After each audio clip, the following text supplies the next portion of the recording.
Hello দোস্ত, মই এতিয়া আপোনালোকৰ কাৰণে মাছ দুখন দেখাই আছোঁ। মাছ দোকানত মই আহিছোঁ। এতিয়া ইমানে ভিৰ হয় এইটো দোকানত, কি ক'ম আৰু। সেইটো কেৰেলা চলপেচৰী দোকান হয়, সেইটো মাৰ্কেট, নিউ মাৰ্কেট। কি ক'ম আৰু, এনেকুৱা মানুহ ভিৰ হয় নহয়। ৰাতিপুৱা 8 বাজিৰ পৰা ৰাতি 9:30 10টা বাজিলৈকে মানুহ ভিৰেই থাকে পুৰা দিনটো। মানে 4-5 জন কাটি কিনেও মানে ওলাব নোৱাৰে, এনেকুৱা মানুহ ভিৰ হয়। দিনত চাহ পানী খাবৰ কাৰণে কেতিয়াবা টাইম পায়, কেতিয়াবা নাপায় আৰু এইটো দোকানত কাম কৰিলে আৰু এনেকুৱা মানুহ ভিৰ হয়।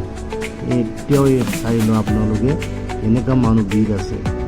মানে 4-5 জন কাটিলেও মানে কণ্টিনিউ কাটি থাকিব লাগে, মানে খোলাবই নোৱাৰে এনেকুৱা মানুহটো।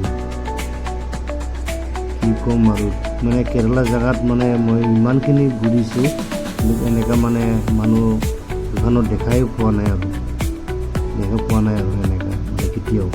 এনেকুৱা চাই লওঁ আপোনালোকে, এনেকুৱা মানুহ ভিৰ এইটো দোকানত।